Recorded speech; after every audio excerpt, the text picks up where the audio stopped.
ఒకటి ఆశించాను, అది నాకు ఇవ్వలేదనుకో, అంతకంటే శ్రేష్టమైన కార్యం ఏదో చేయబోతున్నాడని అనుకుంటాను. అంటే నేర్పాడు, అట్లా నేర్పాడు. ఒకటి ఆశించాను, అది ఇవ్వలా. ఏమయ్యా విశ్వాసం ఉంచాను, నువ్వు ఇస్తావని నమ్మాను, సిగ్గుపరిచేవి ఏంటంటే, సిగ్గుపరిచేది ఏందిరా సోదరుడా, నువ్వు ఒకటి అడిగావు, నీకు 12 ఇద్దాం అనుకున్నా, సిగ్గుపరిచేది ఏంది? అవునా, సారీ ఏసయ్యా, సారీ ఏసయ్యా, తప్పన్నా అన్నయ్య, అన్ని ఇద్దాం అనుకుంటున్నావు ప్రభా? అవునరా, అవును, ఇంకెప్పుడు అన్ను ప్రభా. అది ఈ ఒక్క పాయింట్లో మీకు అర్థం కాల? అడిగితే అది అవసరమైతే అంతవరకు చాలు అనుకుంటే చేసేస్తాడు. ఆపాడు అంటే అమ్మో బలమైన కార్యం ఏదో చేయబోతున్నాడు. అది చేసినప్పుడు మైండ్ పోయింది మనకి. పక్క అట్లాగే ఎన్ని అనుభవించానో ఈ 24 సంవత్సరాల ప్రయాణంలో. అర్థమైందా తమ్ముడు? అంతేగాని నిరాశపడే ప్రసక్తే లేదు. ప్రార్థన వినలేదా ప్రభు, జవాబు ఇవ్వలేవా ప్రభు, నీ వల్ల కాలేదా ప్రభు, నీకు చేత కాదా ప్రభు మొదలైన డైలాగులు ఏవి ఉండవు. చేయాలనుకుంటే చేస్తాడు, లేకపోతే దానికి 100 గొప్పదాన్ని ఇస్తాడు. ఏదన్నా వచ్చిన సమస్య పరిష్కారం కూడా అంతే ఉంటుంది. అందుకే మానవరీత్యా మొదట కొంచెం కంగారు పడినా తర్వాత దేవుణ్ణి బట్టి ధైర్యం తెచ్చుకోవాలి. ఎందుకంటే ఆయన నన్ను ప్రేమిస్తున్నాడు, నేనంటే ఆయనకి ఇష్టం, నేనంటే ఆయనకి ప్రాణం, కాబట్టి నా కోసం ప్రాణం పెట్టేశాడు. అందుకే నాకు భయం ఉండదు, ఆయన్ని బట్టి నాకు ధైర్యం. దేవుని శక్తివంతమైన కార్యాలు వినండి బాగా. దేవుని శక్తివంతమైన కార్యాలు ప్రాక్టికల్గా మనం మన వ్యక్తిగత జీవితంలో అనుభవించాలంటే ఖచ్చితంగా విశ్వాసం కావాలి. దానికి సంబంధించిన విశ్వాసం కావాలి. అంటే నువ్వేం నమ్మాలంటే యేసు ప్రభు సిలువలో ప్రాణం పెట్టుట ద్వారా నా ఆత్మను రక్షించడానికి మాత్రమే సమర్థుడు అని నువ్వు నమ్మి ఆగావనుకో, అంతవరకే జరిగిద్ది. నా ఆత్మను రక్షించడానికి మాత్రమే కాదు, భూమి మీద నేను జీవించిన ఈ జీవితంలో నా దేహమునకు కావలసిన వాటి విషయంలో కూడా ఆయన ఎంతటి కార్యానైనా చేయడానికి బలవంతుడు అని నీవు విశ్వసించకపోతే ఆయన శక్తి నీవు అనుభవించలేవు.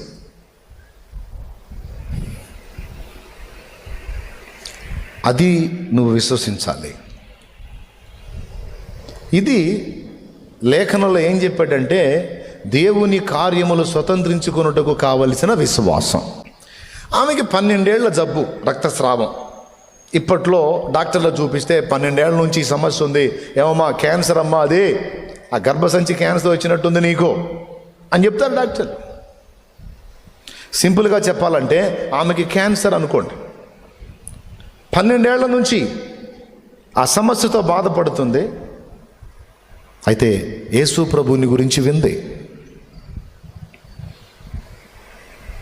విచిత్రం చెప్పనా, ఆమె యేసు ప్రభు నా పాపాల కొరకు ప్రాణం పెట్టాడు, నా కోసం 3వ నాడు తిరిగి లేచాడు, 2వ రాకడలో రాబోతున్నాడు, ఇవన్నీ ఏమి తెలియవు ఆమెకి.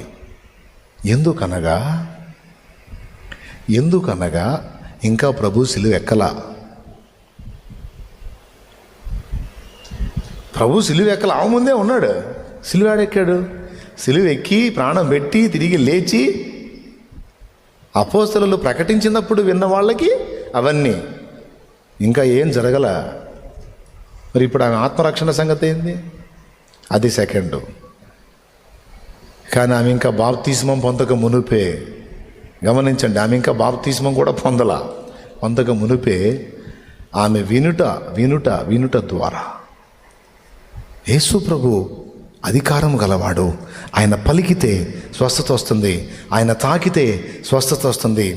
ఆయన కనబడుతున్న ఒక మనిషిలాగా ఉన్నాడు, కానీ ఆయన ఒక దివ్య ఔషధంలాగా ఉన్నాడు. రోగులకి, మృతులకు జీవంలాగా ఉన్నాడు. బుద్ధిహీనులకు దేవుని గద్దింపులాగున్నాడు. ఆయన కదులుతున్న దేవాలయం, ఆయన మానవ రూపంలో కనిపిస్తున్న దైవం. ఆయన ఒక మాట పలికితే కార్యాలు జరుగుతున్నాయి. ఇలాంటి మాటలు ఆమె చెవిన పడ్డప్పుడు ఆమె ఇంకా రక్షణ పొందలేదు. వినండి బాగా, రక్షణ పొందలేదు, సిలువను గురించి తెలియదు, రాకడం గురించి అసలే తెలియదు. ఆమె ఒక పేషెంటు. ఆమెకు తెలిసింది ఏంటంటే, నేను చాలామంది దగ్గరికి వెళ్ళాను, ఎంతమంది డాక్టర్లకు చూపించుకున్నాను, నా జబ్బు కుదుట పడలేదు, నయం కాలేదు. కానీ నజరేయుడగు యేసు రోగులను స్వస్థపరచ శక్తి గలవాడట. నా అదృష్టం బాగుండి ఆయన నా కంటబడితే ఆయన దగ్గరికి వెళ్ళి, ఎటు అయ్యా నేను ఈ జబ్బు గలదానని చెప్పి నన్ను ముట్టయ్యా అనలేను. కాబట్టి ఆ మహానుభావుడు నాకు దొరికితే నేనే పోయి ఆయన పట్టుకుంటా. మరి ఇంత గొప్పవాడని నేను విన్నాను కనుక ఆయనను తాకితే, ఆయన వస్త్రపు చెంగును మాత్రము నేను ముడితే నేను బాగుపడుతును అని ఆశగా ఎదురు చూస్తుంది. ఇంకేముందిలే, నా జీవితం అయిపోయింది అనుకోవాలా. ఆయన ఒక్కసారి నాకు తారసపడితే, నా వైపు ఒక్కసారి వస్తే, నా కోసం 4 అడుగులు నడిచి వస్తే, నేను ఆయన్ని వస్త్రాన్ని మాత్రం ముడితే నాకు విడుదల అని విశ్వాసము గలదై ఎదురు చూడటం మొదలుపెట్టి అనుకున్నదే తడవుగా ఒకరోజు ఆమె ఉన్న ప్రాంతానికి యేసయ్య వచ్చాడు. ఇంకా అవకాశాన్ని జార విడుచుకోదలుచుకోవాలా. వెళ్ళింది. తన సమస్యను చెప్తే యూదులు రానీరు, నువ్వు కడగా ఉండాలి, నువ్వు అపవిత్రురాలి అంటారు. కుష్ఠరోగానికి ఎంత అవమానకరమైన అనుభవాలు ఉన్నాయో ఈ సమస్య కూడా అపవిత్రురాలు.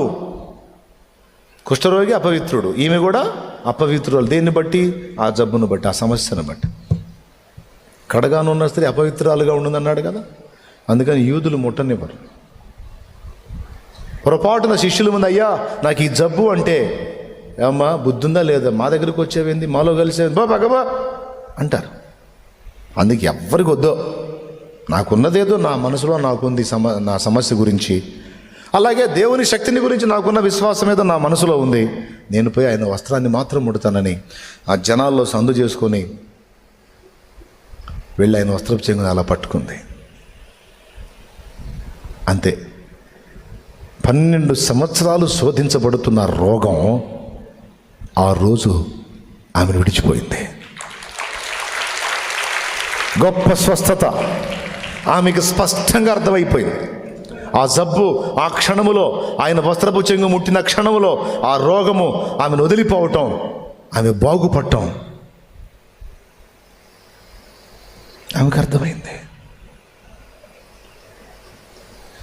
ఆమెకే కాదు, ఆమె ఎవరిని ముట్టిందో ఆయనకు కూడా అర్థమైంది. ఏమర్థమైందో తెలుసా?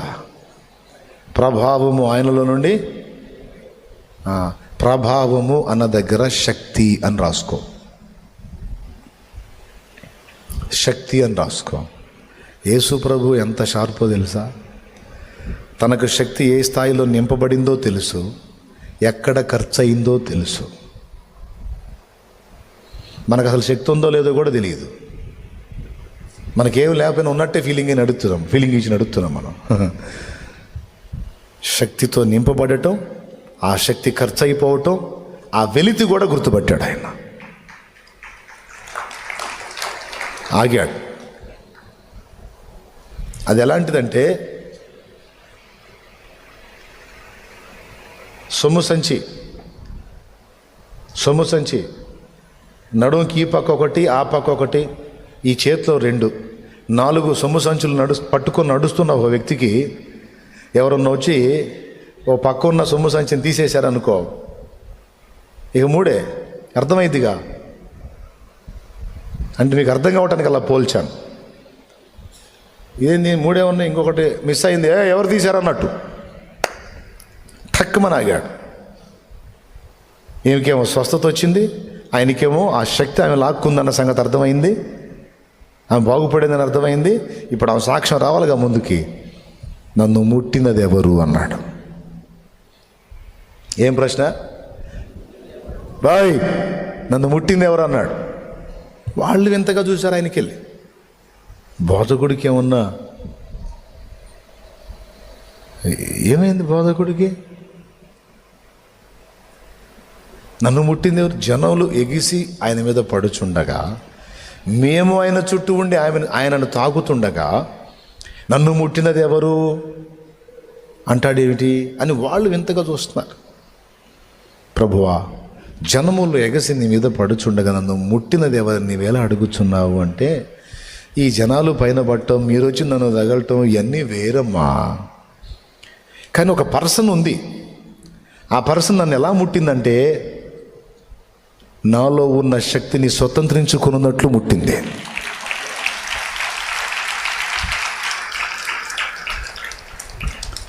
లాగేసింది ఒక సొమ్ము సంచి, స్వతంత్రించుకుంది, పొందుకుంది. ఎవరో అన్నాడు. అప్పుడు ఆమెకు బలు పెరిగింది, పట్టుకున్నాడు. మరుగై ఉండలేదు నీకు యేసయ్యా. మరుగై ఉంటామా? అప్పుడు గడగడలాడుతూ వచ్చి నిలబడింది. నేనేనయ్యా. ముట్టింది ఎవరని ఆయన అంటాడు. ముట్టింది నేనయ్యా అనుకుంటే ఏమొచ్చింది? ఈ రెండు సీన్లు చూసినప్పుడు శిష్యులు ముఖం ఎట్టబెట్టుంటారు మీరు ఊహించండి ఒకసారి. ఈయన అడిగిన ప్రశ్న సరే, ఏమొచ్చింది ఏంది? నేనేనయ్యా ముట్టిందని. అసలు వీళ్ళిద్దరి మధ్యలో ఏం జరిగింది? ఆమెకు ఆయనకు మాత్రమే తెలుసు. అది పక్కన వాళ్ళకి, ఆ చుట్టూ ఉన్న జన సమూహాలకి, ఆయనకు సమీపంగా ఉన్న శిష్యులకి ఎవ్వరికి తెలియదు. అప్పుడు అన్నాడు, చెప్పు అన్నాడు. అయ్యా, 12 సంవత్సరాల నుంచి నేను రక్తస్రావం అనే జబ్బుతో బాధపడుతున్నాను. నా సొమ్మంతా వైద్యులకు దారిపోశాను. చివరికి చావు కోసం ఎదురు చూస్తున్న వేళ నిన్ను గురించి తెలుసుకున్నాను. ఏనాటికైనా నువ్వు వస్తావు, నన్ను దర్శిస్తావు, నా దీన స్థితి నుంచి నన్ను విడిపిస్తావు.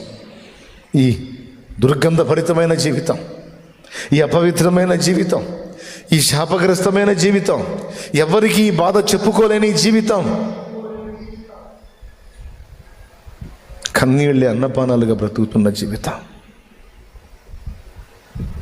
ఈ జీవితం నుంచి నాకు, ఈ వేదన నుంచి విడుదల నీ ద్వారానే దొరుకుతుందని ఎదురు చూశాను. ఈరోజు నువ్వు నాకు కంటబడ్డావు. అవకాశాన్ని పోగొట్టదలుచుకోలే. నీ వస్త్రపు చెంగు మాత్రం ముట్టిన బాగుపడదని అనుకుని నేను నీ దగ్గరికి వచ్చానయ్యా. జనంలో నుంచి నేనే వచ్చి నేను ముట్టుకున్నాను. ఇప్పుడు నేను స్వస్థత పొందాను. అప్పుడు ఒక మాట అన్నాడు యేసయ్య. ఏమనంటే, కుమారి కుమారి, నీ విశ్వాసమే నిన్ను స్వస్థపరిచాను. సమాధానం గలదానమై వెళ్ళన్నాడు. ఒక్కసారి ఆలోచించండి. యేసయ్య దగ్గర శక్తి ఉంది. ఆ శక్తిని స్వతంత్రించుకోవడానికి ఈమె దగ్గర ఏముందని చెప్పాడు? అద్దుకో తమ్ముడు. అది తమ్ముడు రహస్యం. ఇప్పుడు మనకి ఆనాడు ఆమె దగ్గర లేనిది ఇప్పుడు మనకుంది, కానీ ఆనాడు ఆమె దగ్గర ఉన్నది ఇప్పుడు మనకు లేదు. మళ్ళీ అర్థమయ్యేటట్టు చెప్తా. ఆనాడు ఆమెకు లేనిది ఈనాడు మనకున్నది, కానీ ఆనాడు ఆమెకు ఉన్నది ఇప్పుడు మనకు లేదు. ఏందో చెబితే గ్రేటే మీరు.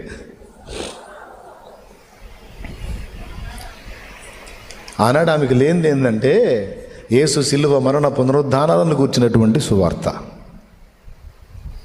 తెలియదుగా. రక్షణ కొరకైన విశ్వాసం గురించి ఆమె ఎరగదు. కానీ ఈరోజు మనకి యేసు సిలువ మరణ పునరుద్ధానాలను కూర్చున్న సువార్త తెలుసు. ఆత్మ రక్షింపబట్టానికి కావాల్సిన విశ్వాసం అయితే మనందరం కలిగే ఉన్నాం. కానీ ఆనాడు ఆమెకి ఏమీ లేవు, ఎందుకంటే ఇంకా సిలువ ఎక్కల ఆయన. మరి ఆయన ఏం కలిగి ఉంది? స్వస్థత పొందుటకు, అంటే ఆయన శక్తిని స్వతంత్రించుకోవటానికి అవసరమైన విశ్వాసం తన యందు కలిగి ఉంది ఆమె. చాలామంది సమస్యతో ఉన్నవాళ్ళు ఉండొచ్చు, ఆమె కూడా సమస్యతో ఉంది, ఆమెతో పాటు చాలామంది సమస్యల్లో ఉండొచ్చు. కానీ ఆమె ఆలోచన వేరు, మిగిలిన వాళ్ళ ఆలోచన వేరు. ఆమె యేసుని శక్తి గలవాడుగా నమ్మింది, ఆయన దగ్గర ఆ శక్తి ఉందని విశ్వసించింది, వెళ్ళి కార్యం చేసింది, పొందింది. కానీ నమ్మనోళ్ళు, యేసయ్య శక్తిని గుర్తించనోళ్ళు విశ్వాసం ఉంచలేదు. ఉంచనోడికి ఏమీ లేదు, ఏమీ లేదు. ఆయన మీదే పడుతున్నారు, ఆయన పైనే పడుతున్నారు, ఆయన వస్త్రాలు తగులుతున్నాయి, అన్నీ నడుస్తున్నాయి, కానీ ఏం లేదు.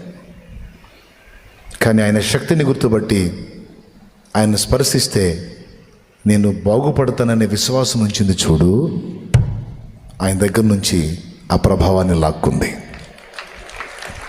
ప్రభావాన్ని తీసుకోగలిగింది అంటే ప్రభావం ఆయన దగ్గర ఉందని ముందు నమ్మింది. ఈరోజు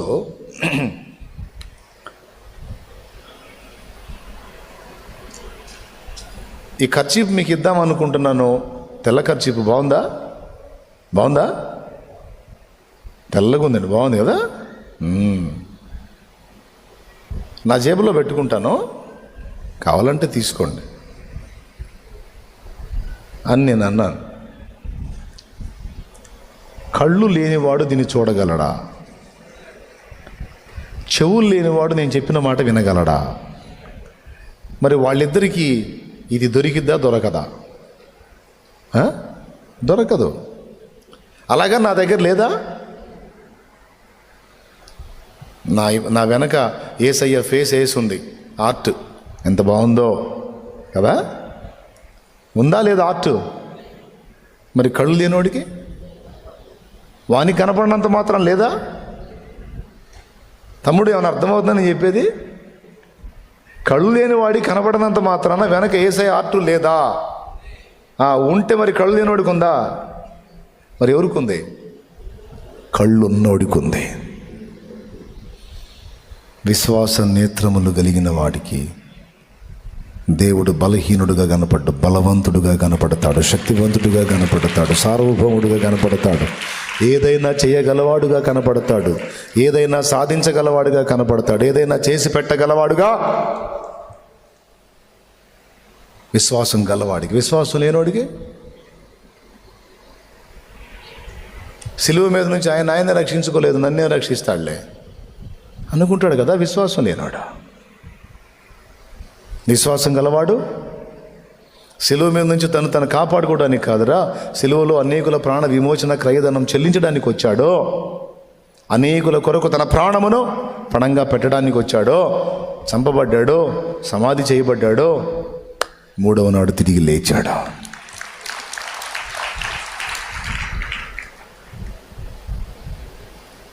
ప్రియులారా, మరణపు అనుభవాన్ని రుచి చూసి తిరిగి లేచిన పునరుద్ధానుడు యేసు.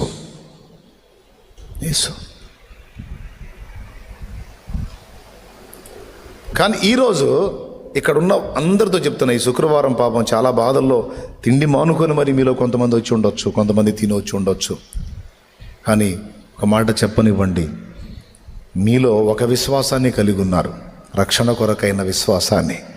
కానీ దేవుని అద్భుతాలు స్వతంత్రించుకునడానికి కావలసిన విశ్వాసాన్ని సాధన చేయండి, దాన్ని కలిగి ఉండండి. అప్పుడు 12 సంవత్సరాల జబ్బు నుంచి విడుదల పొందిన ఆమె ఎలాగో, ఎలాంటి మొండి ప్రతికూలతల నుంచి కూడా నువ్వు బాగుపడతావు, విడుదల పొందుతావు. నువ్వు దేవుణ్ణి ఏ చట్టంలో పెట్టి చూస్తావో ఆ స్థాయిలో నీకు జవాబు వస్తుంది.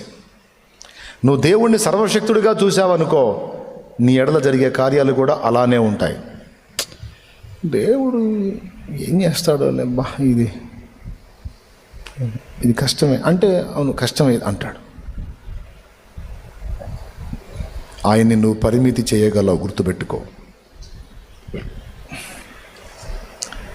ఆయన అపరిమితుడే, కానీ నువ్వు పరిమితి చేయగలవు. ఆయన ప్రవహించే మహానదే, కానీ ఆ మహానది నుంచి నీ ఇంట్లోకి ఒక అంగుళం పైపు మాత్రమే నువ్వు వేసుకుంటే నీకు అడుగు ధార రాదు. మహానదే, నువ్వు అంగుళం పైపు వేసావు ఆ నది నుంచి ఇంటికి, అంగుళం ధారే వస్తుంది. అంటే ఆ మహానది నీ ఇంటికి వచ్చేటప్పటికి అంగుళం పైపులో పరిమితం చేయబడింది. అడుగు తూమేసావు అనుకో, వచ్చి పడుతుంది అంతే. జస్ట్ ఒక పెద్ద హౌస్ నిండడానికి అంగుళం దారైతే రోజంతా పట్టిద్ది. అడుగుతూ అనుకో, జస్ట్ స్విచ్ చేసి అదుగో ఇదిగో అని ఆపేయటమే, నిండిపోద్ది.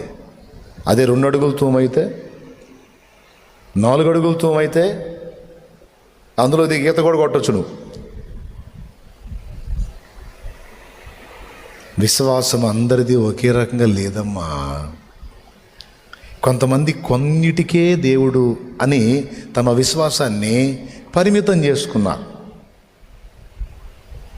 నేనంటాను, పరిమితులు దాటండి, పరిమాణాలు మార్చండి. అచంచల విశ్వాసాన్ని, మరి ఎక్కువైన విశ్వాసాన్ని కలిగి ఉండి దేవుని కొరకు గొప్ప వాటిని ఆశించండి. దేవుని అందలి విశ్వాసం మూలంగా గొప్ప వాటిని పొందుకోండి. నాకెంతవరకు చాలు, నాకు అంతవరకు చాలు అని పరిమితం చేయొద్దు. ఆయన ప్రవహించే మహానది నీ చేతనైతే ఆయన ఎంత ప్రవహించాలనుకుంటాడో అంత ప్రవహించడానికి అందుబాటులోకి వెళ్ళిపోండి. ఆయన శక్తిని, దాన్ని పరిమితం చేసి ఆలోచించకండి. నేనైతే అలా ఫిక్స్ అయ్యా. ఎవరైనా నా ముందుకు వచ్చి ఇది అసంభవం అంటే నేను ఇష్టపడను ఆ మాట. అది నీకు చెప్పినోడికి, కానీ నా దేవుడికైతే కాదు. ఆయన తలుచుకుంటే ఇది కాదు, దీని తాతను చేసే దమ్మున్నోడు ఆయన చేస్తాడు. సౌలు తన విశ్వాసాన్ని పరిమితి చేసుకున్నాడు. ఇశ్రాయేలు సర్వ సైన్యం తమ విశ్వాసాన్ని పరిమితి చేసుకున్నారు. కానీ దావీదు అలా చేసుకోవాలా. వాళ్ళందరూ గొలియాతునే చూశారు. ఇప్పుడు మామూలు కొట్టడం అంటే ఏదో దేవుడు సాయం చేస్తాడు సార్, వాడేంది 10 అడుగులు 12 అడుగులు ఉన్నాడు, అంత టోన్ని కొట్టాలంటే మనకి బలం కష్టం. అంటే వీళ్ళ విశ్వాసం, మళ్ళీ వీళ్ళందరూ విశ్వాసులే. ఆఖరికి యెషయి కొడుకులలో ఏలియాబు, మిగిలిన ఒక 2, మొత్తం ఒక 3 దాకా అక్కడ ఉన్నారు. 2-3 ఉన్నారు అక్కడ యుద్ధంలో. అదే ఫ్యామిలీలో వాడు కదా దావీదు. దావీదు తాగేందుకు వాళ్ళు దిగాలి యుద్ధంలోకి, కానీ దిగల.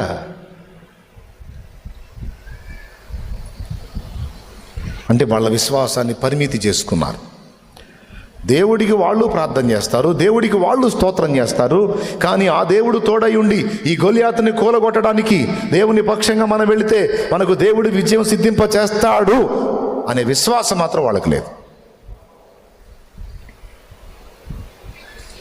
అలా విశ్వాసాన్ని కనపరిచి పెద్ద అడుగు వేయడానికి సిద్ధమైన వాడిని వెనక్కి లాగేదానికి మాత్రం వాళ్ళకి సామర్థ్యం ఉంది.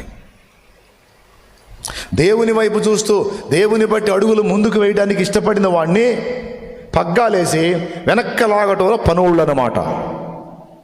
రేయ్, నీ గర్వమును నీ చెడుతనమును నాకు తెలియనురా. ఆ చిన్న మందని ఏం చేశావు అంటే అర్థం ఏంటో తెలుసా? ఆ చిన్న మందని గాయటానికే చేతగాని వెధవవిరా నువ్వు. పెద్ద పోటుగాళ్ళలోకి వచ్చావు, యుద్ధానికి వెళ్తావా అంటే ఏందిరా నీ గర్వం ఏందంటే ఇక నేను ఎదవననేగా. ఏలియాబు ఇప్పుడు అన్నల ఫీలింగ్ అదే కదా. అన్న చేయింది తమ్ముడు చేస్తానంటే అన్న కోపం వచ్చిద్దా రాదా? అన్న మొయ్యలేని బరువు తమ్ముడు మోస్తానంటే అన్నకు మండిద్దా లేదా? ఎందుకు మండిద్ది? 2 కారణాలను బట్టి మండిద్ది. ఒకటి అంటే అప్పుడు వీడు నన్ను అసమర్థుడిగా లెక్కేశాడుగా, నా వల్ల గాంధీ వాడు చేస్తానన్నాడంటే నన్ను ఎదవం చేశాడుగా, అక్కడ మండిద్ది. రెండోది ఎందుకు మండిద్ది అంటే నేనే మొయిలాందాన్ని ఎత్తుకోబోతున్నాడు దరిద్రుడు సస్తాడని మండిద్ది.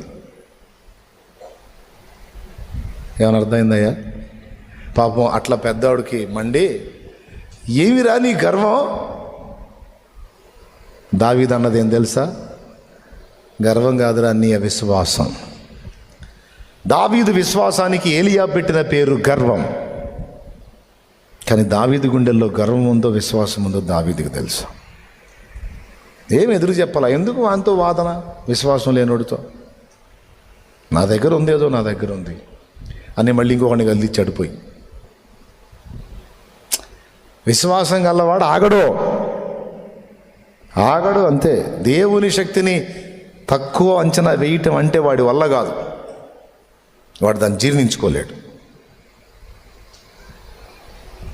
నిజంగా 40 రోజుల సమస్యకి విశ్వాస వీరుడు ఒక్క రోజులో ముగింపు చెప్పేశాడు.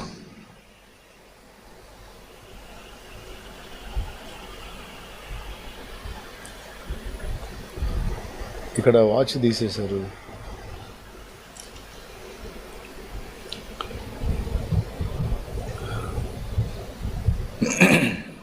ఏమర్థమైంది ఇప్పుడు నేను చెప్పింది మీకు? చెప్పండి. ఎవరు గెలిచారు? గొల్యాతు గెలిచాడా? సౌలు మాటలు గెలిచినాయా? ఏలియాబు విమర్శలు గెలిచినాయా? దేవుని యందలి విశ్వాసం గెలిచిందా? అది గెలిచింది అక్కడ. దేవుని యందలి విశ్వాసం. మనిషి చిన్నోడే కావచ్చు, కానీ కొండల్ని పెకలించగల విశ్వాసం హర్షణీయం కదా. మళ్ళీ ఇశ్రాయేలుకు రాజు ఉన్నాడు ఆడ, కానీ గొల్యాతు పొడుగులు చెప్తున్నాడు. వాని పాండిత్యం, వాని నైపుణ్యం, వాని యుద్ధ విద్యలు, వాడు ఎప్పుటోడు, వాడికి ఎంత నైపుణ్యం ఉంది, వాడి ఈట ఎంత పొడుగు ఉంది, వాడి కత్తి ఎలా ఉంది, వాడి కవచాలు. ఈరోజు నేను ఈ మాట మీకు ఎందుకు చెప్తున్నానంటే, ఒక జబ్బు నీకు వచ్చిందనుకో, డాక్టర్లు ఏం చెబుతారంటే ఆ జబ్బు ఎందుకు వచ్చిద్ది, ఏ విధంగా వచ్చిద్ది, అది ఏ విధంగా మన బాడీని డ్యామేజ్ చేసిద్ది, కిడ్నీలను ఎట్లా జడగొట్టిద్ది, గుండెని ఎట్లా జడగొట్టిద్ది, లేకపోతే ఊపిరితిత్తులను ఎలా జడగొట్టిద్ది అని. సౌలు గారిని వాడు చిన్నప్పటి నుంచి యుద్ధ విద్య అభ్యసించిన వాడి ఈట ఎంత పొడుగు ఉంది, వాడి డాల్ ఎలా ఉంది, వాడి శిరస్త్రాణం ఎంత ఉంది, వాడి బాడీలో అన్ని కవచాలు ఎట్లా పెట్టుకున్నాడు అని ఒక పెద్ద రిపోర్ట్ ఇచ్చాడు దావీదుకి. మనకు కానీ వైద్యులు రిపోర్ట్ ఇచ్చినట్టు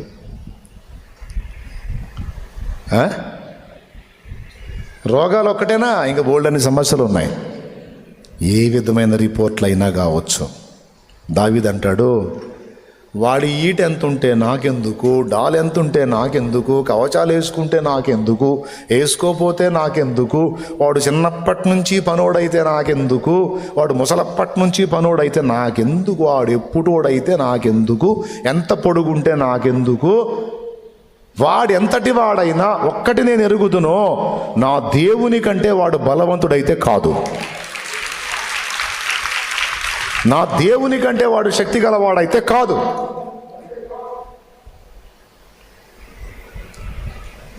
నా దేవుడు బలవంతుడు, ఆయన చేయగలడు.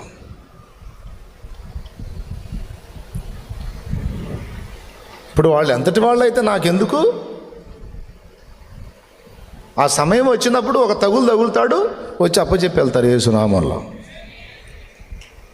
అట్లా ఫిక్స్ అయి కూర్చుంటా నేను. హైదరాబాద్ ఎంత గొప్పదైతే నాకెందుకు, నేను అక్కడ చేయాలనే సంకల్పంలో ఉంటే ఆ సమయం వచ్చినప్పుడు ఒక తగులుతాడు, అదే వచ్చింది నా కాళ్ళ దగ్గరికి, అప్పుడే వేస్తా. ఈలోపు అన్నీ రెడీ చేయడానికి మా డాడీకి సమయం ఇస్తా.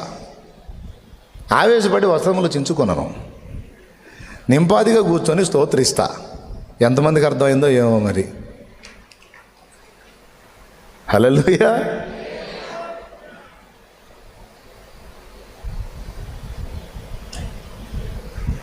పోయాడు, వాడికి అన్నీ ఉన్నాయి సార్, కానీ నాకు విశ్వాసం ఉంది. ఎవరిని ఉందో తెలుసా? భూమి ఆకాశముల సృష్టికర్త అయిన యెహోవా. నా బలమా, నా కోట, ఆరాధన నీకే. నా బలమా, నా కోట, ఆరాధన నీకే నా దుర్గమా ఆశ్రయమా ఆరాధన నీకే నా దుర్గమా ఆశ్రయమా ఆరాధన నీకే ఆరాధన ఆరాధన అబ్బా తండ్రి నీకేనయ్యా రాజా నీ భవనములో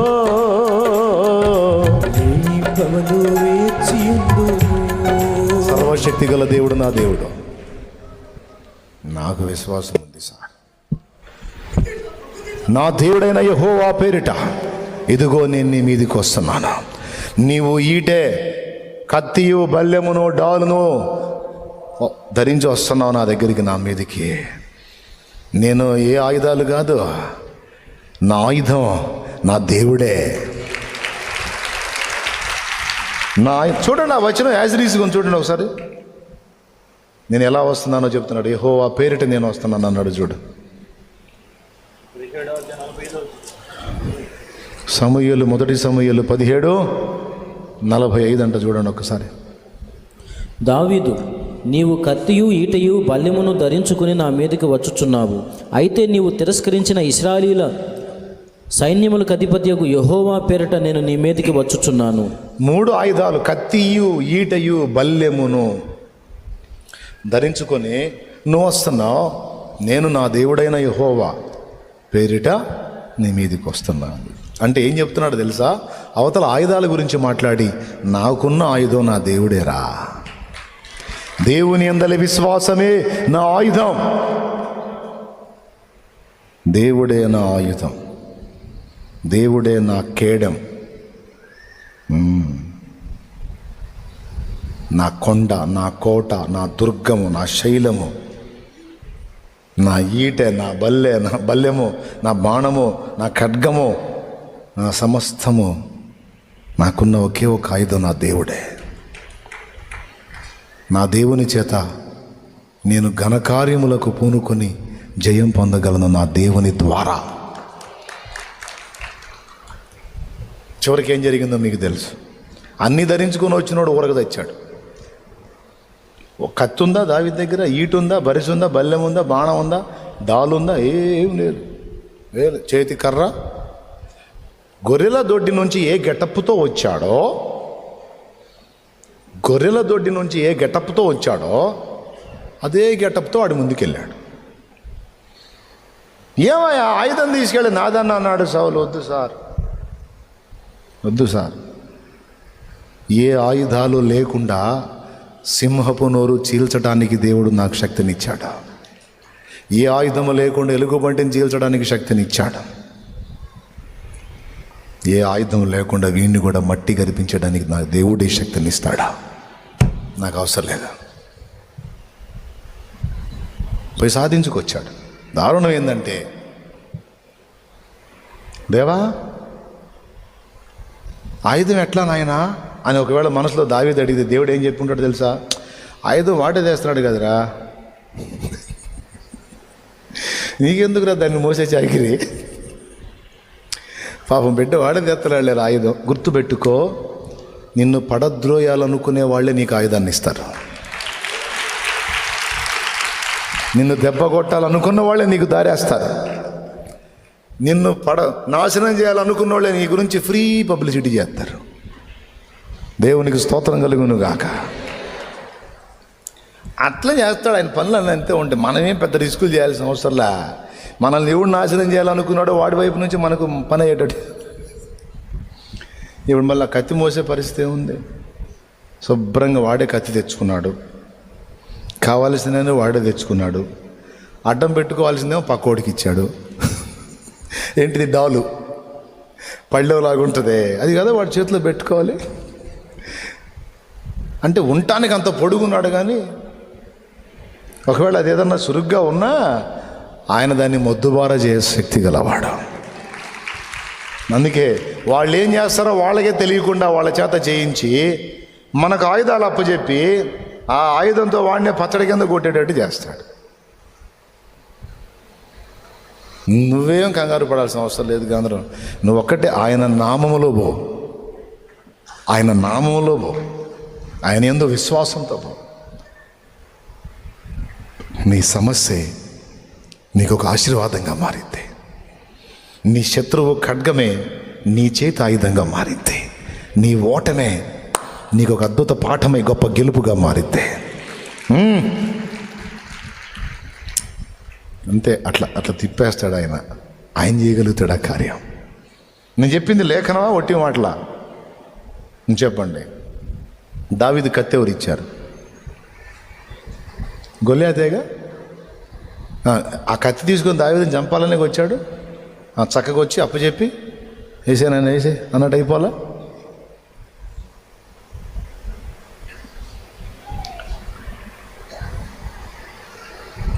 ఏమర్థమైంది? ఉందా విశ్వాసం? ఉందా? ఉంటే కృంగుబాటు ఎందుకు? నిరాశ ఎందుకు? నిస్పృహ ఎందుకు? ఓటమిని కూర్చిన భయం ఎందుకు? చావు కోసం ఎదురు చూపెందుకు? చచ్చేపోయింది సావాలని ఆరాటం ఎందుకు? మరణాపేక్ష ఎందుకు? అంటే నీ తలంపుల్లో నీ దేవుడిని అసమర్థుడిగా చూస్తున్నావు. అలా చూశాడు సౌలో. అందుకే తన కత్తి మీద తన్నే పడి చచ్చిపోయాడు. దేవుణ్ణి ఎప్పుడు అసమర్థుడిగా చూడవాకు. నువ్వు అయితే కావచ్చు, నువ్వు బలహీనురాలివి, నువ్వు బలహీనుడు అయితే కావచ్చు, కానీ ఎవని పాదములు నువ్వు పట్టావో, ఎవని నువ్వు ఆశ్రయించావో, ఎవని నామాన్ని ధరించావో, ఆ నజరేయుడగు యేసు బలహీనుడు కాడో. ఆయన సైన్యములకు అధిపత్యగు యెహోవా.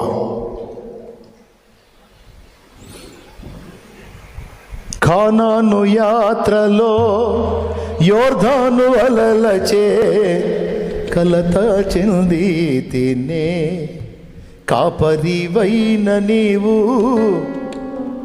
దహించు అగ్నిగా నా ముందు నడచితివే. నా జీవం నీ కృపలో దాచితివే. నా జీవిత కాలమంతా ప్రభువా నీవే నా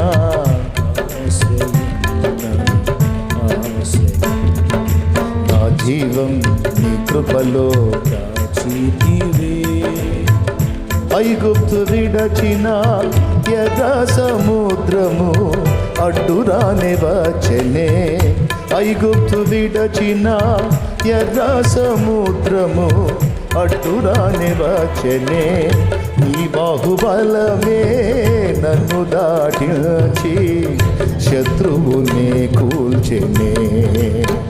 నీ బాహుబలమే నన్ను దాటించి శత్రువునే కూల్చెనే. నా జీవం నీ కృపలో దాచితివే. నా జీవిత కాలమంతా ప్రభువా నీవే నా ఆశ్రయం, నా ఆశ్రయం. నా జీవం కృపలో దాచితివే. Praise the lord. ఇప్పుడు చెప్పు, ఇక దేవుని వైపు నుంచి చెప్పు. ఏ సమస్య చెప్తావో, ఏ కొలతలు చెప్తావు? దేవుడి కొలతలు చెప్తావు, గొలియాతు కొలతలు చెప్తావా? గొలియాతు కొలతలు చెప్పినోడు గుడారంలో కూర్చున్నాడు, చివరికి తన కత్తి మీద తనే పడ్డాడు.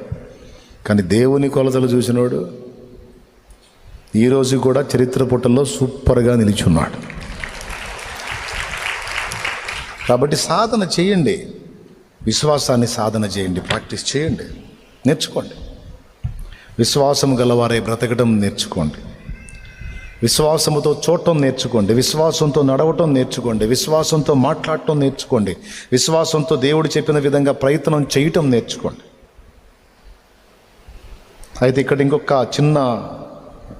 చిన్న గుర్తు చేసుకోవాల్సిన విషయం ఏంటంటే, బలవంతుడైన దేవుణ్ణి దృష్టిలో పెట్టుకొని మనం వేసే అడుగు మనం వేయాలి. దావీదైతే యుద్ధభూమికి అయితే వెళ్ళాడు కదా. యుద్ధభూమికి వెళ్లకుండా దేవుడు చేశాడా? నో, మనుషుడి వైపు నుంచి స్పందన. ఇదిగో నేనున్నాను ప్రభువా, నన్ను వాడుకో, వాడిని కూల్చో. ఇంకక్కడ దేవుడు నీ దగ్గర ఏముంది అంటాడు మోషేని. గొర్రెలు దోలే కర్ర అంటాడు. పో, దాంతో తెస్తావు లేపో అంటాడు. నీ దగ్గర ఏముంది అన్నాడు దావీదు. ఇదిగో ఒడిసేలా, పో, దాంతో వండేస్తావు లేపో అంటాడు. ఇది ఒడిసేలతో వాడిని, ఇది గొర్రెలు దోలే కర్ర. ఐగుప్తు రాజు సింహాసనం ఎక్కడా, వాడు రాజదండం ఎక్కడా, నా గొర్రెలు కాసే కర్ర ఎక్కడ ప్రభా? ఇది అన్ని దండాలని కూల్చిద్ది లేపో. ఎందుకంటే ఇది నీ చేత గొర్రెలు కాసే కర్రే కావచ్చు, కానీ ఆ కర్ర కాదురా నాయన నీ ఆయుధం. మోషే, నేను నీ ఆయుధం, నేను నీతో వస్తాపా. నా ముందు ఉంటాడు ఐగుప్తు రాజు కాదు, ఈ భూలోకంలోనే కాదు, సకల విశ్వములో ఎక్కడ ఎవ్వడు, ఏ ఒక్కడు, ఏ రాజు కూడా నన్ను గెలవలేడు, నన్ను మించలేడు. ఎలయనగా నేను రాజులకు రాజుని, ప్రభువులకు ప్రభువుని, భూపతులకు అధిపతిని, సర్వలోకానికి చక్రవర్తిని. నేనే నీకు ఆజ్ఞాపిస్తున్నావు. ఐగుప్తు రాజు ఏంది, వాడి తాత ఎవడైనా సరే లొంగాల్సింది చల్లనడు అన్నాడు. అంతే, ఉన్నదే నీ దగ్గర ఉన్నదే, మళ్ళీ ఏదో తెచ్చుకో, ఏదో రెడీ చేసుకో అనేది లేదు. నీ దగ్గర ఏముంది అన్నాడు. 5 రొట్టెలు 2 చేపలు, చాలదే అబో, 12 గంపలు మిగిలినాయి. ఉన్నదే, టెన్షన్ పడొద్దు. నువ్వు కలిగి ఉన్నదే, నీకున్నదే, అందులో నుంచే దేవుడు చేసే కార్యం ఇక ముందు నువ్వు చూడబోతున్నావు. భయపడద్దు, కృంగిపోవద్దు, విస్మయం ఉండొద్దు, విశ్వాసము మాత్రం ఉంచు. ఇంకలే మోకాళ్ళ మీదలే.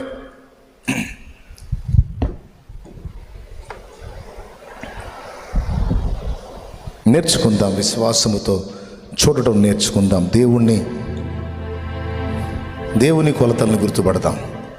మోకాళ్ళు వేసే ఓపిక లేకపోతే నిలబడండి. మోకాళ్ళ మీద ఉండేవాళ్ళు మోకాళ్ళ మీద ఉండండి. మీ బాడీ ఎట్లా కోఆపరేట్ చేస్తే అట్లా. రాజాది రాజు మన మధ్యలో ఉన్నాడు. ఆహా, ఏం వాగ్దానం! భయపడకమో, నీ కుడి చేతిని పట్టుకొని ఉన్నాను. దేవునికి స్తోత్రం కలుగును గాక. హల్లెలూయా. భయపడకో, నీ కుడి చేతిని పట్టుకొని ఉన్నాను నేను. దిగులు పడకో, నేను నిన్ను బలపరుతును. విస్మయం పొందకో, నిన్ను స్వస్థపరచు యెహోవాను నేనే. హల్లెలూయా, హల్లెలూయా, హల్లెలూయా, హల్లెలూయా. నిండు మనసుతో నా తండ్రిని సన్నుతిద్దాం. నాతో మాట్లాడిన నా యేసయ్యా, ముక్కు సూటిగా నన్ను దర్శించిన నా యేసయ్యా, నాకు ధైర్యమును నింపిన నా యేసయ్యా, నన్ను బ్రతికించిన నా యేసయ్యా, ఓ నన్ను బలపరిచిన నా యేసయ్యా, నాకు శక్తినిచ్చిన నా యేసయ్యా. అవును నువ్వు ఉన్నావు, అవును నువ్వు ఉన్నావు, అవును నువ్వు సమస్తము చేయజాల శక్తి గలవాడవు. నన్ను క్షమించు, నిన్ను తక్కువ అంచనా వేశాను. గొలియాతు లాంటి సమస్యల వైపు నేను చూశాను, కానీ ఆకాశ మహాకాశములు పట్టజాలని దేవుడవని నిన్ను చూడలేకపోతున్నాను. పదే పదే నేను బలహీనపడుతున్నాను. క్షమించు. అవును దేవా, నువ్వు నాకున్నావు. అవును దేవా, నీవు నాకు తోడై ఉన్నావు. అవును దేవా, నేను బలహీనుడే కావచ్చు, కానీ నీవు బలవంతుడావు. ఈ బలహీనుని ద్వారా, ఈ బలహీనుడి ద్వారానే నువ్వు ఘనమైన కార్యాలు చెయ్యగలవు. నిన్ను తక్కువ అంచనా వేయలేను ప్రభు, నిన్ను తక్కువ అంచనా వేయలేను. 1,000,000 మంది గొలియాతులు ఏకమై వచ్చిన నీ కాలి గోటికి ఈక్వల్ కాజాలరు ప్రభు. నీకు స్తోత్రమయ్యా, స్తోత్రమయ్యా, స్తోత్రమయ్యా. అయ్యా, నిజంగా నువ్వు గొప్ప కార్యాలు చేస్తావయ్యా, నిజముగా గొప్ప కార్యాలు చేస్తావయ్యా. ఓ, అడుగు వాటి కంటే, ఊహించే వాటి కంటే అధికమైన కార్యములు నువ్వు చేస్తావు దేవా. నువ్వు సిగ్గుపరచని దేవుడవు. నీకు స్తుతి, నీకు స్తుతి, నీకు స్తుతి, నీకు స్తుతి, నీకు స్తుతి. అవును, ఇది మొదలుకొని నేను అదే నమ్ముతున్నాను. అవును, నువ్వేదైనా ఒక కార్యం ఆపావంటే ఇంకా గొప్ప కార్యం చేయబోతున్నావు. ఏ విషయంలోనైనా మౌనంగా ఉన్నావంటే ఓ గొప్ప విజయాన్ని ఇవ్వబోతున్నావు. ఏ విషయంలోనైనా నన్ను అడుగు పడనిచ్చావంటే ఓ గొప్పగా నిలబెట్టబోతున్నావు. నీవు నాకు తోడై ఉన్నావు. నీవు నన్ను విడిచిపెట్టావు. నా నమ్మకత్వాన్ని బట్టి కాక నీ నమ్మకత్వాన్ని బట్టి నువ్వు కృప చూపే దేవుడివై ఉన్నావు నాయన. నీవు నమ్మకమైన వాడివై ఉన్నావు నాయన. అది నమ్ముతున్నాను, నేను నమ్ముతున్నాను, విశ్వాసం ఉంచుతున్నాను. నా విశ్వాసాన్ని వృద్ధి పొందించు. కృంగుబాటు నా దరి చేరనీయొద్దు ప్రభు. అల్పమైన వాటికి లొంగిపోనీయొద్దు ప్రభు. పరాక్రమము శౌర్యము దయచేయి, రోషము పుట్టించు నాయన. నీకు స్తోత్రమయ్యా. నాలో విశ్వాసాన్ని వృద్ధి పొందించి నీ గొప్ప కార్యాలు చూచినట్లు సహాయము చేయి. నీకు వందనాలు, నీకు స్తుతులు, నీకు స్తోత్రాలు, కృతజ్ఞతాస్తుతులు చెల్లిస్తాను. స్తుతి మహిమ ఘనత నీకే ఆరోపిస్తూ యేసు నామములో ప్రార్థించి పొంది ఉన్నాం తండ్రి. ఆమేన్. బిడ్డలారా, గుర్తుపెట్టుకోండి ఒక్క మాట. కూర్చోండి ప్రశాంతంగా. ముగింపులో ఇక నేను ముగించేసాను. టైం 1 అయిందా? చూసారా మరి, 1కి అయిపోయింది కోటం. మీరు నమ్మరు, ఇట్లాంటి కార్యాలు చేస్తాడు దేవుడు.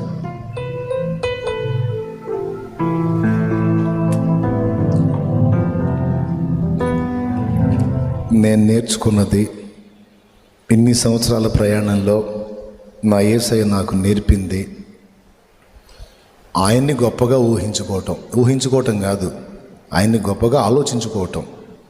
ఎందుకంటే ఊహలు వేరు వాస్తవాలు వేరు అనుకుంటే నాది ఊహ కాదు, వాస్తవం. నాకు నువ్వు ఏదన్నా చెప్పు, నువ్వు సోది పొద్దున్న నుంచి సాయంత్రం దాకా చెప్పు, కానీ నువ్వు ఏ సమస్య చెప్పినా నేను చూసేది ఆయన కోణంలో కాబట్టి నాకు చిరాకు పడుతుంటుంది, నాకు సీదర పడుతుంటుంది. వీళ్ళు ఇంకా నన్ను వదిలిపెడితే బాగుండి, వీళ్ళు సోదాపి వీళ్ళు మోకరించవచ్చు కదా అనిపిస్తుంది. బాధ కొద్దీ చెబుతారు కదా. నాకెందుకంటే సమస్యల గురించి బాగా ఘనంగా చెబుతుంటే గొల్యాతు గాని పొగిడినట్టు అనిపిస్తుంది నాకు. సౌలు దావీదు పొగడనిచ్చాడా? 2 ముక్కలు విని, సార్ వాడు ఎంత పొడుగుంటే నాకు ఆగు సార్ వాడి సోది. ఏదన్నా నీ చేత అయితే నువ్వు దేవుడి గురించి చెప్పు, వాడి గురించి ఎందుకు? అతనికి తెలియదుగా దేవుడి గురించి చెప్పడానికి. ఏం తెలుసు దేవుడితో ఏడ నడిచాడు? దేవుడితో లోతైన అనుబంధం ఎక్కడుంది? నడిచినోడు దావీదు గనుక సౌలు గొల్యాతు గురించి చెప్తే దావీదు దేవుడి గురించి మాట్లాడాడు. అప్పుడు సౌలుకు సిగ్గొచ్చింది. ఆయన ధైర్యం రాలా, సిగ్గొచ్చింది, ధైర్యం రాలా.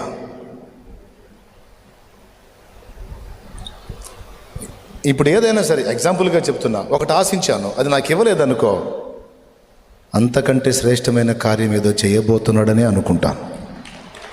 అంటే నేర్పాడు, అట్లా నేర్పాడు. ఒకటి ఆశించాను, అది ఇవ్వలా. ఏమయ్యా విశ్వాసం ఉంచాను, నువ్వు ఇస్తావని నమ్మాను, సిగ్గుపరిచేవి ఏంటంటే, సిగ్గుపరిచేది ఏందిరా సోదోడా, నువ్వు ఒకటి అడిగావు, నీకు 12 ఇద్దాం అనుకున్నా, సిగ్గుపరిచేది ఏంది? అవునా, సారీ ఏసయ్యా, సారీ ఏసయ్యా, తప్పన్నయ్యా, అన్ని ఇద్దాం అనుకుంటున్నావు బ్రవా? అవునరా, అవును, ఇంకెప్పుడు అన్ను ప్రభా. అది ఈ ఒక్క పాయింట్లో మీకు అర్థం కాలే? అడిగితే అది అవసరమైతే అంతవరకు చాలు అనుకుంటే చేసేస్తాడు. ఆపాడు అంటే అమ్మో బలమైన కార్యం ఏదో చేయబోతున్నాడు. అది చేసినప్పుడు మైండ్ పోయింది మనకి. పక్క అట్లాగే ఎన్ని అనుభవించానో ఈ 24 సంవత్సరాల ప్రయాణంలో. అర్థమైందా తమ్ముడు? అంతేగాని నిరాశపడే ప్రసక్తే లేదు.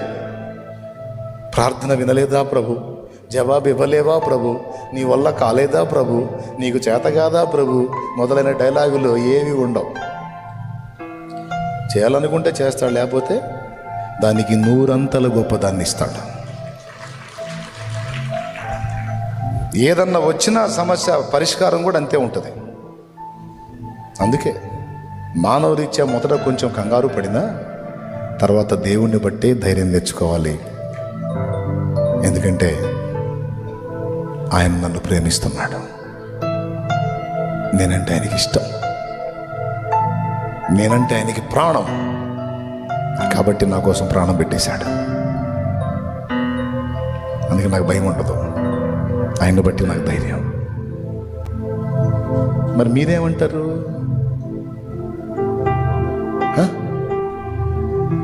ఇంతసేపు చెప్పినా మీ దగ్గర నుంచి ఏ స్పందన రాకపోతే నాకు ఈ మైక్ ఎడ పెట్టేసి ఈ బ్యాగ్ తీసుకొని పత్తా లాకుండా వెళ్ళిపోవాలనిపిస్తుంది నాకు.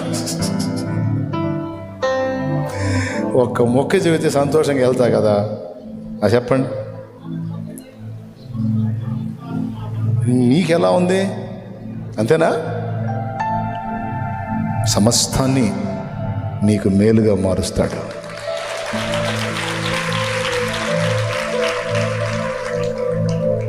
నాకు కూడా హ్యాపీయా? అంతే ఉండండి, విశ్వాసంతో చూడండి, గొప్పై పొందుకుంటారు, గొప్పై పొందుకుంటారు. సేవకులు కూడా చెప్తున్నా, కొంచెం కొంచెం కొంచెం కొంచెంగా దేవుని కొరకు గొప్ప వాటిని ఆశించండి, గొప్ప వాటిని సాధించడానికి విశ్వసించండి, గొప్ప వాటిని ఎదురు చూడండి. ఆయన నీకు సహాయకుడై ఉన్నాడు, ఆయన నీకు వాటిని సాధించిస్తాడు. నీ చేత కానిది నీ చేతనే చేపిస్తాడు ఆయన. నువ్వు ఎక్కలేనంత ఎత్తైన కొండ ఆయన చేయి పట్టుకొని ఎక్కిస్తాడు ఆ శిఖరానికి.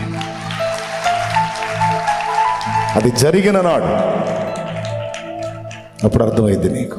ఇప్పటికే అసలు నువ్వు సేవకత్వానికి రావటమే అదొక కొండ ఎక్కించాడు, చూసావా? ఈ కొండ ఎక్కించినవాడు ఆ కొండ కూడా ఎక్కిస్తాడు. గుర్తుపెట్టుకొని ధైర్యంగా ముందుకు సాగు. కృప మనందరికీ తోడై ఉండునుగాక. ఈ విన్న మాటలను బట్టి ఇంకా ఈరోజు ఎవరైనా రక్షణ పొందడానికి, మారు మనసు పొంది బాప్తిస్మం పొందడానికి సిద్ధమైతే నేను ఫైనల్ బ్లెస్సింగ్ ఇచ్చిన తర్వాత చర్చి బ్యాక్ సైడ్కి వెళ్ళండి. ఇందాక కొంతమంది కనపడ్డారు బాప్తిస్మం పొందడానికి వచ్చామయ్యా అని. అలా సిద్ధపడిన వాళ్ళందరూ చర్చి బ్యాక్ సైడ్కి వెళ్ళిపోండి. రైట్. మరి పైకి లేచి నిలబడతారా? ఇక ముగించుకుందాం.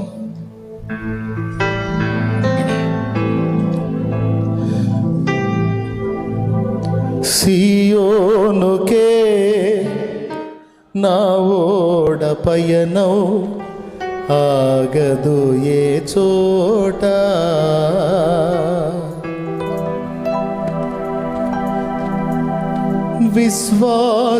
విశ్వాసముతోనే ఆరంభించితిని ఈ యాత్రను, నే కోరిన ఆరేవుకే నడిపించును నా యేసయ్యా. అమ్మా, ఏదైనా సమస్య వచ్చినా అదే అనుకుంటారా? నేను ఈ గొప్ప సమస్య మనం ఎదుర్కొన్నాము అంటే దీని వెనక ఏదో పెద్ద కార్యం చేయబోతున్నాడు అని అనుకుంటాను. ఈ చేదును నాకు తినిపించాడు అంటే మధురమైన అనుభవాలు ఏదో రప్పించబోతున్నాడు అనుకుంటాను. ఇది నాకు ఇవ్వలేదు అంటే దీనికంటే నూరింతల ప్రయోజనకరమైనది, శ్రేష్టమైనది మా నాన్న నాకు ఇవ్వబోతున్నాడు అనుకుంటాను. అలా అలా అలా ఫిక్స్ అవ్వండి, ఓకేనా? రైట్. రక్షణకు సిద్ధపడ్డ వాళ్ళు చర్చి బ్యాక్ సైడ్కి వెళ్ళిపోండి. అన్నట్టు రేపేదో ఉందనుకుంటాను కదా, పెందరాడు వేదలు వచ్చేసేయండి. అందరం కలిసి నైట్ అంతా దేవునిలో గడుపుకుందాం. రైట్. కృప మనందరికీ తోడై ఉండును గాక. ఆమె నిజంగా కళ్ళు మూయండి. ప్రార్థన సహాయం పొందగోరిన వాళ్ళు ముందే చెప్పాను కదా, గుండ్రాయి తిప్పినట్టు తిప్పాలా? తల అవసరం లేదుగా. ఈమె కోరింది మనవి చొప్పున ఈమెకు దయచే. ఈ బిడ్డ కోరింది హృదయ వాంఛ తీర్చు. చేతులు ఉంచుతా. నువ్వు నీ హృదయాన్ని కుమ్మరించుకో. ఖచ్చితంగా నా దేవుని స్వస్థత కార్యం, విడుదల కార్యం, అద్భుత కార్యం నీ లైఫ్లోనూ అనుభవిస్తావు. ఇక భయపడొద్దు, ఓకేనా? చెప్పు, నీ రోగం గొప్పదా, యేసయ్య గొప్పడా? నీ అప్పు గొప్పదా, యేసయ్య గొప్పడా? నువ్వు ఎదుర్కొంటున్న అవమానాలు గొప్పయా, యేసయ్య గొప్పడా? ఈరోజు నువ్వు కొంచెం అలా అవమానాల్లో నడుస్తుండొచ్చు, కానీ గుర్తుపెట్టుకో, కొద్ది రోజులే. శోధన కాలం తీరిన తర్వాత నీ అవమానాల్ని ఘనతగా ఆయన మార్చగల దేవుడు. కాబట్టి ఆత్మ సంబంధంగా ఆయన పెనవేసుకో. గోల్డంత కార్యాలు చూడబోతున్నా. తలల వంచి కళ్ళు మూద్దాం, ప్రార్థనలు ఏకీభవిద్దాం. దైవజనులు దావీదన్న గారు ప్రార్థన చేస్తారు. స్తోత్రం స్తోత్రం స్తోత్రం స్తోత్రం. సర్వోన్నతుడైన తండ్రి, సర్వాధికారి, నీకు వందనాలు, స్తోత్రాలు స్తోత్రాలు స్తోత్రాలు. ఆయన కృతజ్ఞతాస్తుతులు చెల్లిస్తున్నాం ప్రభా. ఇదిగో మీ దాసు నిలబెట్టి మీరు మాట్లాడి ప్రతి మాటను బట్టి స్తోత్రాలు కృతజ్ఞతలు చెల్లిస్తున్నాం. ఎంతమంది అయితే ఆ మాటలు నమ్మి విశ్వాసంతో ప్రభా నీ వైపు చూస్తున్నారు, వారి జీవితాల్లో ఆశ్చర్యమైన కార్యాలు జరిగించండి, అద్భుతమైన కార్యాలు మీరు జరిగించండి ప్రభువా. మేము లోకస్తులు వల్ల ఎవరు కూడా జీవించకుండా మూర్ఖులకి తన వారికి వేరే రక్షణ పొంది ఇదిగో నా ప్రభువా నీకు ఇష్టలుగా ప్రతి ఒక్కరూ జీవించే కృప అనుగ్రహించమని ప్రార్థన చేస్తున్నాం. ప్రార్థన ద్వారా సమస్తము సాధ్యమే. అల్ప విశ్వాసంతో ఉంటే క్షమించండి ప్రభువా. ఇదిగో పరిపూర్ణ విశ్వాసం పరిశుద్ధాత్మ ద్వారా పొందుకోవటానికి కృప దయచేయండి. వాక్యం ఎత్తిన మీ దాసుని బలపరచండి. ఇంకా మంచి ఆరోగ్యము, ఇంకనూ నాయన అత్యధికమైన కృపాభిషేకం మీరు దయచేయండి. ప్రతి ఒక్క పరిచర్యను మీరు ఆశీర్వదించండి. నీ బిడ్డలందరినీ దీవించు. ఇక్కడ నిలిచిన వారిలో నా ప్రభు ఏకీభవిస్తున్న వారిలో, ఆన్లైన్లో ఉన్న వారిలో, రోగులుగా ఉన్న వారిని యేసయ్య మీ యొక్క గాయపడిన హస్తంతో ముట్టండి నాయన, తాకండి, స్వస్థపరచండి ప్రభు. ఆ రక్తస్రావం కలిగిన స్త్రీ విశ్వాసాన్ని బట్టి అయ్యా ఇదిగో నేను ముట్టినప్పుడు ప్రభావం వచ్చినట్లు ఎవరు ఏ రోగంతో ఉన్నా నా దేవుడు నన్ను స్వస్థపరుస్తాడు, నా దేవుడు నన్ను బాగు చేస్తాడని ఎంతమంది విశ్వాసంతో ఉన్నారు వారందరికీ జీవితంలో శరీరంలో మార్పు కలుగునుగాక ప్రభు. గర్భఫలం లేని వారికి సంతానము దయచి వివాహ ప్రయత్నాలు సఫలపరచండి, ఉద్యోగ ప్రయత్నాలు సఫలపరచండి. నీ బిడ్డలు చేస్తున్న ఉద్యోగాల్లో యేసుక్రీస్తు నామములో ప్రమోషన్ వచ్చునుగాక ప్రభు. వ్యాపారాల్లో దీవెన కలుగునుగాక ప్రభు. పశువుల మందుల పంట పొలాలను మీరు ఆశీర్వదించండి. బిడ్డలందరినీ క్షేమంగా తీసుకొచ్చారు, మరలా వెళుతున్నప్పుడు తోడే నీ క్షేమకరమైన ప్రయాణాలు దయచేయండి. రేపు రాత్రి జరిగే ఆన్లైన్ ప్రార్థన కూడా ఆశీర్వాదకరంగా జరిగించు నా ప్రభు. నీ బిడ్డలు తీసుకుని వచ్చి నూనె కూడా మీ రక్తముగా మార్చండి. రాసుకున్నప్పుడు స్వస్థతా కార్యాలు జరిగించండి. ఇట్టి గడ్డలు, వాపులు, నొప్పి, చీకటి శోధనలు ఏవైనా యేసుక్రీస్తు నామములో తొలగిపోనుగాక. ఇంకా గొప్ప సాక్ష్యాలు కూడా నీ సన్నిధిలో వినపడినట్లు కార్యాలు జరిగించండి. తండ్రి సన్నిధి మినిస్ట్రీ సేవ అంతటిను, పరిచర్య అంతటిను మీరు ఆశీర్వదించి వర్ధిల్ల చేయదు. ఏకీభవించిన సేవకులను వారి కుటుంబాలు కూడా దీవించి వారు చేస్తున్న పరిచర్లు కూడా మీ దీవెన ఉండజేయి. రక్షణ కొరకు సిద్ధపడిన బిడ్డను కూడా మీరు ప్రభువా సంపూర్ణంగా పరిశుద్ధపరిచి నీ సొత్తుగా మారుస్తున్నందుకు కృతజ్ఞతలు చెల్లిస్తూ యేసుక్రీస్తు నామములో ప్రార్థిస్తున్నాము తండ్రి, ఆమేన్. మన తండ్రి అయిన దేవుని ప్రేమ, కుమారుడైన యేసుక్రీస్తు వారి కృప, పరిశుద్ధాత్మ దేవుని సహాయము, సమాధానం ఇప్పుడు ఎల్లప్పుడూ సదాకాలం సకల పరిశుద్ధులకు మనందరికీ ఈ మినిస్ట్రీ సేవ అంతటికి తోడయుండి ఆశీర్వదించునుగాక. ఆమేన్. యేసు రక్తమే జయం, సెలువు రక్తమే జయం. యేసు నామమునకు సంపూర్ణ జయం కలుగునుగాక. ఆమేన్. హల్లెలూయా, హల్లెలూయా, హల్లెలూయా.